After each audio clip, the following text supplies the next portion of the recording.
আসসালামু আলাইকুম প্রিয় দেশবাসী। সারা বাংলাদেশে কয়েকদিন যাবৎ একটানা ভারী বৃষ্টি হচ্ছে এবং সেই বৃষ্টির ফলে বিভিন্ন জায়গায় বন্যার সৃষ্টি হয়েছে। তো বিশেষ করে শেরপুর, ময়মনসিংহ, জামালপুর বিভিন্ন জেলায়, উপজেলায়, ইউনিয়নে আপনার ভারতের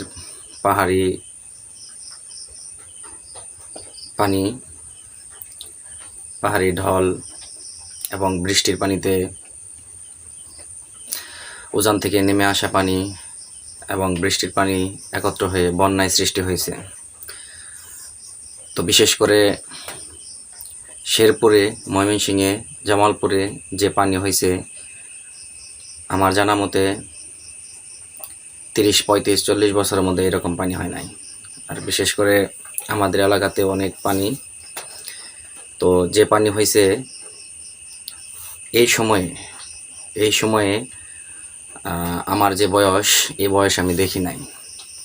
সম্পূর্ণই ফসল, নিচু যে জায়গাটুকু সম্পূর্ণ ফসলই পানির নিচে এখনো আছে।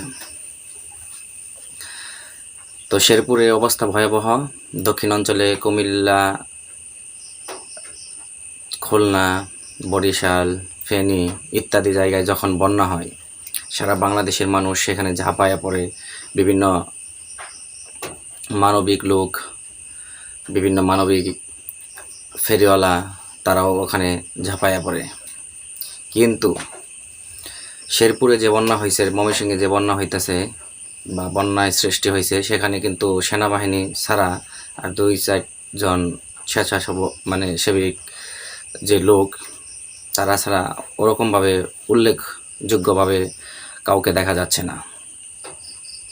তো আপনাদেরকে বলি, আপনারা সারা বাংলাদেশের মানুষ দক্ষিণ অঞ্চলে যেভাবে মোকাবেলা করেন, সহায়তা করেন, তো সেখানে এখন শেরপুরে ভয়াবহ অবস্থা। শুকনো খাবার, ওষুধ এগুলা এবং বিশুদ্ধ পানি খুবই অভাব। অনেক জায়গায় চালের উপরে পানি কিংবা ঘরের মাঝামাঝি পানি, কোমর সমান পানি। মানুষের বসবাসের জন্য খুবই অবস্থা করুণ।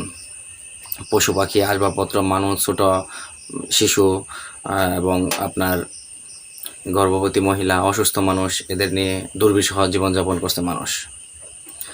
ঘরে থাকতে পারতেছে না, পানি এবং আশ্রয় কেন্দ্রে সবাই আছে।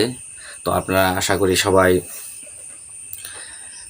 বন্যা দুর্গত যে এলাকা, শেরপুরের বিভিন্ন অঞ্চলে, বিভিন্ন ইউনিয়নে এবং ময়মনসিংহ, জামালপুরে আপনারা সবাই সাহায্যের হাত বাড়িয়ে দেবেন।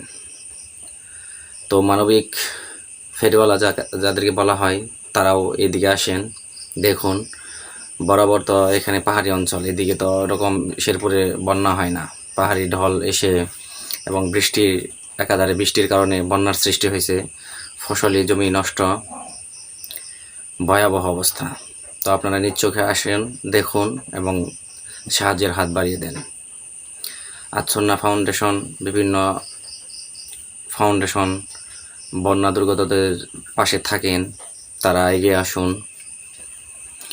আর সমন্বয়কদের বলি, আপনারা তো অনেক টাকা ব্যাংকে রাখছেন, বন্যা দুর্গত মানুষের জন্য টাকা, কেউ ছোট ছোট বাচ্চারা টিফিনে টাকা জমায় কিংবা অনেকেই গহনা, নাকের কানের এগুলা বিক্রি করে আপনাদেরকে দিছে, আপনারা ব্যাংকে রাখছেন, কিছু খরচ করছেন। এখন ওই টাকাগুলা এই শেরপুরবাসীদের বন্যা দুর্গত অঞ্চলে আপনারা ব্যয় করেন। ওই টাকা ব্যাংকে এখন রাখার দরকার নাই। আপনারা এটা সেটা খরচ করে ফেসবুকে এসে বলবেন যে এখানে এত টাকা গেছে, সেখানে এত টাকা গেছে, এভাবে হবে না। দৃশ্যমান আপনারা কাজ করেন। তো বিশেষ করে মানবিক ফেরিওয়ালা যারা, তারাও আসেন, আইসা সারা বাংলাদেশের মানুষ দক্ষিণ অঞ্চলে যখন বন্যা হয় যেভাবে ঝাঁপিয়ে পড়ে, ওইভাবেও আপনারা আসেন, ঝাঁপিয়ে পড়ুন, দেখুন, সাহায্য করুন। শুকনো খাবার, পানি, ওষুধ এগুলা নিয়ে আসেন। আর বিশেষ করে পাহাড়ি অঞ্চল শেরপুর, সেখানে তো আর ওই দক্ষিণ অঞ্চলের মতো নৌকা ব্যবহার করা হয় না। তো মানুষ উদ্ধার কাজের জন্য ব্যাঘাত হচ্ছে এবং আশ্রয় কেন্দ্রে যাইতেও তাদের অসুবিধা হচ্ছে, কারণ ওইখানেও হচ্ছে পাহাড়ি এলাকা, তারপরে উঁচু এলাকা, তার বন্যার সৃষ্টি হয়েছে, সেখানে নৌকার অভাবে অনেকেই আশ্রয় কেন্দ্রে যেতে পারছে না, এবং কি সাহায্যের জন্য কেউ এগিয়ে যেতে পারছে না। খুবই অবস্থা খারাপ, ঘর বাড়ি ভেঙে গেছে, ফসল নষ্ট হয়ে গেছে। তো সবাই আসুন, তো সবাই ভালো থাকবেন, সুস্থ থাকবেন। আল্লাহ হাফেজ।